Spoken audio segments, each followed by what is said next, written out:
अखंड भारत जय मां भारती। देखिए, आज इस वीडियो में हम लोग बात करेंगे प्रधानमंत्री का रेस का और प्रधानमंत्री पद की वैकेंसी का जो 2024 में निकलने वाला है और जिसके एक प्रबल कैंडिडेट और दावेदार हमारे पार्टी के कह सकते हो कि सर्वेसर्वा, ठीक है, पूरे विश्व में जिनकी लोकप्रियता है,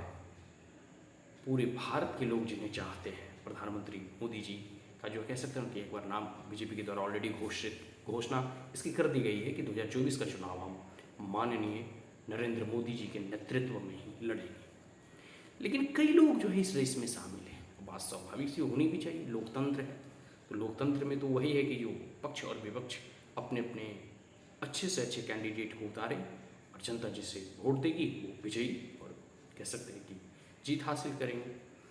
तो अभी एक और जो है कह सकते हो कि इस प्रतिस्पर्धा में एक और कैंडिडेट का नाम जो है वो पूरे मीडिया में भी जोर शोर से लिया जा रहा है, एकदम शोर शराबा, एक प्रकार से कह सकते हैं हंगामे मच रहे हैं। ठीक है, हम नाम जानबे करते हो नीतीश कुमार की हम बात कर रहे हैं, बिहार के मुख्यमंत्री जिनकी अपने बिहार में बहुमत नहीं है, जो दूसरे के कह सकते हो ना कि जो है कंधों पर सवार होकर जो है अपनी गाड़ी चला रहे हैं, ठीक है, वो जो है प्रधानमंत्री बनने का सपना देख रहे हैं। चलो कोई ठीक है, अच्छी बात है, मतलब महत्वाकांक्षा व्यक्ति का अगर नहीं रहता तो आज हम लोग मंगल ग्रह तक क्यों पहुँचते। लेकिन महत्वाकांक्षा होना ही पर्याप्त नहीं है, उस महत्वाकांक्षा में थोड़ी बहुत सच्चाई भी जो है दिखनी चाहिए। ठीक है, अब थोड़ा हम इसका विश्लेषण करने का प्रयास करते हैं और बहुत सारे इसमें धावक हैं प्रधानमंत्री बनने के इस रेस में। जैसे सबसे प्रबल दावेदार कह सकते हो कि मतलब जो हमेशा से घोषित, वो भी एक प्रकार से प्राइम मिनिस्टर हैं, अपने आप को प्रधानमंत्री से कम क्या समझते हैं। हम बात कर रहे हैं युवराज की, हम बात कर रहे हैं राहुल गांधी की, ठीक है, हम बात कर रहे हैं कांग्रेस की तरफ से। और जब तक कांग्रेस है, अभी भी देखो single largest opposition party Congress ही है भाई, ठीक है।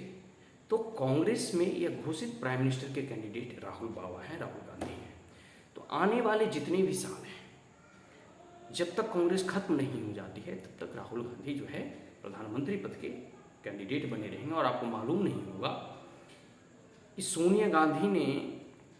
प्रियंका वाड्रा को इसलिए इतने दिनों तक राजनीति में दूर रखा कि कहीं प्रियंका वाड्रा राहुल गांधी से भी आगे ना निकल जाए और प्रियंका जो है वह प्रधानमंत्री बन जाए।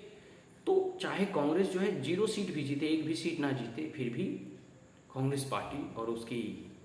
महारानी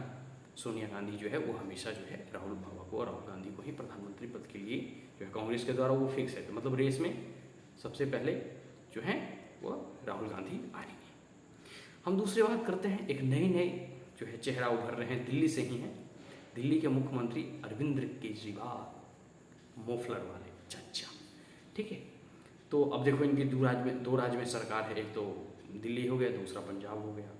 ठीक है। तो मेरा कहने का मतलब है, तो क्या जो ऐसे नेता हैं, ठीक है, वह भी अपने आप को एक पूरे के पूरे देश में घूम कर जो है दिल्ली मॉडल की बात करते हैं। आजकल गुजरात में बहुत चुनाव प्रचार कर रहे हैं, यह भी एक अपने आप को प्रबल दावेदार मानते हैं और यह कभी स्वीकार नहीं करेंगे कि नीतीश बाबू जो है हमको छोड़कर, मतलब हम तो दो हमारी पार्टी तो दो राज्यों में हमारी पार्टी का सरकार है और नीतीश बाबू तो अपने ही राज्य में नहीं है। तो कभी लगता है कि आपको मतलब अरविंद केजरीवाल अपने को छोड़कर जो है नीतीश बाबू को समर्थन करेगी? हमें तो नहीं लगता। कांग्रेस भी नहीं करेगी, क्योंकि कांग्रेस का पहले से घोषित युवराज है प्रधानमंत्री पद के जो है दावेदार राहुल गांधी। आम आदमी भी पार्टी नीतीश बाबू का समर्थन नहीं करेगी, ठीक है। अब थोड़ा बात कर लेते हैं, एक जो है महिला है, ठीक है, बहुत ही खुशहाल प्रकृति के, बीजेपी का कट्टर विरोधी ठीक है, वो जो है वेस्ट बंगाल की मुख्यमंत्री हैं ममता बनर्जी को लगता है कि कांग्रेस कभी प्रधानमंत्री या राहुल गांधी कभी प्रधानमंत्री बन ही नहीं सकते, क्योंकि उनकी उतनी समझ ही नहीं है, वो थोड़ी मतलब उतने प्रबल दावेदार नहीं है। लेकिन हाँ, टीएमसी वाले और खास करके ममता बनर्जी जो है अपने आप को प्रधानमंत्री पद के प्रबल दावेदार मानते। हालांकि अभी उनके कई एक मंत्री वगैरह जैसे पार्थ चटर्जी के यहाँ जो है कई जो है करोड़ों रुपया घोटाले में पकड़ाए हैं, करप्शन वगैरह के चार्जेज में फंसे हुए हैं, तो उनकी थोड़ी आवाज़ नरम हुई है। लेकिन अपने आप को वो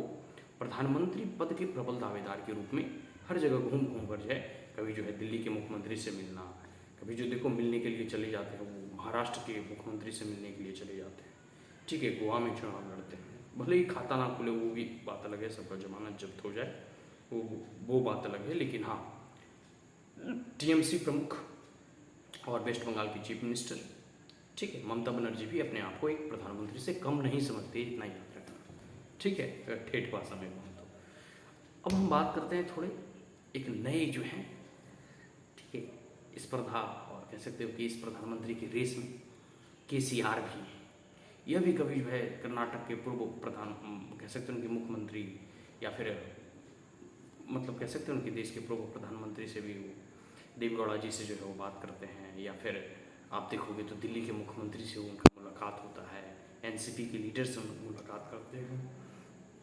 फिर बात करें तो महाराष्ट्र के शिवसेना उद्धव ठाकरे से जो है मुलाकात करते हैं। एक प्रकार से नॉन कांग्रेस फ्रंट बनाने की वो अभी जो है एक प्रकार से कोशिश कर रहे हैं, और उनकी ऐसी चाह है कि कांग्रेस को छोड़कर सभी पार्टियां एकजुट हो जाए और उनको प्रधानमंत्री बनने का सपना है वो पूरा हो जाए। तो देखिए अब क्या जो है वो प्रधानमंत्री बन पाएंगे या नहीं बन पाएंगे वो तो समय बताएगा, लेकिन हाँ प्रधानमंत्री पद की दावेदारी इनके द्वारा भी की जाए। तो ये सब 3-4 प्रमुख ऐसे लीडर हैं जो अपने आप को प्रधानमंत्री घोषित जो है कर चुके हैं आने वाले 2024 के कैंडिडेट की। तो हम बात कर रहे थे नीतीश बाबू का। तो नीतीश बाबू जो हैं, ठीक है, कुछ मतलब अगर इनका कुछ अभी विशेषता अगर बताऊँ तो इनकी 40 से 44 सीट तो बिहार विधानसभा में है, ठीक है, और आने वाले जो है जैसे आपको पिछले इंसिडेंट की बात करूँ तो एक बार मोदी से वो जब लड़के गए थे 2014 में तो मात्र उन्होंने 2 सीट ही जीता था। तो 17 से 18 सीट अभी हैं, वो अभी बीजेपी और मोदी जी के नेतृत्व में चुनाव लड़ा गया था तो उतना सीट जीतबो किए थे, नहीं तो उतना ही नहीं जीतो तो, ठीक है, इसी 2-3 सीट से ज़्यादा उनकी हैसियत ही नहीं जेडीयू, ठीक है। तो मेरा कहने का मतलब यह है कि वैसे पार्टी अभी भी देखो आरजेडी के साथ गठबंधन में है तो 20 सीट आरजेडी लड़ेगी, 20 सीट इनको देगी, और इनके साथ भी तो कोई छोटे छोटे दल होंगे, जैसे जीतन मांझी की पार्टी है और बहुत सारी जो छोटी बड़ी पार्टियां कांग्रेस है उन्हें भी तो कुछ सीट चाहिए होगी। तो मान लेते हैं 15 सीट पे ये लड़ेंगे, 15 पर आरजेडी, 5 सीट कांग्रेस को, 1-2 सीट हम को और 1-2 सीट और इर्द गिर्द के कम्युनिस्ट पार्टी वगैरह को भी मिलेगा क्योंकि सब गठबंधन में है। और सबसे बड़ी बात ये है कि 15 सीट पर लड़ के जीतेंगे कितना, 1 और 2 सीट, समझे कि नहीं, 15 सीट पे लड़ के जीतेंगे 1 और 2 सीट और अपने आप को प्रधानमंत्री बनाने का बारे में सोच रहे हैं। वाह बाबू वाह, बहुत अद्भुत, मतलब एक प्रकार से कह सकते हैं नीतीश बाबू तो मतलब मुंगेरी लाल के सपना, पता नहीं यार ये कैसे कैसे लोग कैसे कैसे मतलब अरे ठीक है मान लिया कि आपने जोड़ तोड़ के मतलब इधर उधर करके बिहार में आपने पासा पलट लिया, मुख्यमंत्री बने रहे, तो ये मान लिया कि आपकी चतुराई है, चतुराई की है कि वो जनता के साथ आपने जो धोखा किया है आने वाले समय में 2025 में इसका प्रत्युत्तर जनता के वोटों के द्वारा ही आपको मिलेगा। लेकिन सबसे बड़ी बात यह है कि क्या ऐसे पार्टी जिसका खुद 17-18 सीट पर तो वो खुद चुनावें लड़ती है बिहार में, और आरजेडी के साथ है तो 15 सीट से ज़्यादा मिलने वाला है नहीं, और वो जो है 2-4 सीटें जीतेंगे, वो अपने आप को प्रधानमंत्री पद के प्रबल दावेदार के रूप में मानने को जो है तैयार है। और देखिए आम आदमी पार्टी के लिए जिसको दिल्ली में 1 सांसद ने 7 के 7 सीटें बीजेपी जीती, वो भी अपने आप को प्रधानमंत्री बनाना चाहते हैं। कांग्रेस जो 2 बार लगातार हारी है, युवराज का ही कह सकते हो कि प्रधानमंत्री जो है वो घोषित कर दिए गए थे कि युवराज ही प्रधानमंत्री बनेंगे, मतलब राहुल गांधी बनेंगे, फिर भी अभी भी युवराज ही आने वाले समय में मतलब प्रधानमंत्री पद के दावेदार हों। टीएमसी जिसका संसद बढ़ने की अपेक्षा और घट रहा है, वो अभी अपने आप को प्रधानमंत्री, मतलब अद्भुत है यार, मतलब ये कैसे कैसे लोग आ जाते हैं भाई। देखो ये सब जो है नीतीश बाबू को थोड़ा कोई अगर उनके पार्टी वाले हो या फिर आरजेडी वाला थोड़ा समझाओ, वो दिन को सपने देखना बंद करें, ठीक है, और हो सके तो 2025 में अपनी कुर्सी बचा ली, वही पर्याप्त है। लेकिन वैसा भी संभव नहीं है। बिहार विधानसभा में आने वाले समय में बीजेपी जो है पूर्ण बहुमत के साथ 200 से भी अधिक सीटें जीतेगी और वहाँ जो है बिहार में वो अपनी सरकार बनाएगी, और लोकसभा चुनाव में 40 की 40 सीटें जो है बीजेपी जीतेगी। अभी जैसे आरजेडी का 1 भी सीट नहीं जीता, वो कांग्रेस भूल चूक से 1 सीट ले आई, वो अलग बात है। लेकिन कहने का मेरा तात्पर्य यह हुआ कि आगामी लोकसभा चुनाव प्रधानमंत्री मोदी के नेतृत्व में बीजेपी के द्वारा लड़ा जाएगा, और बीजेपी ही पुनः जो है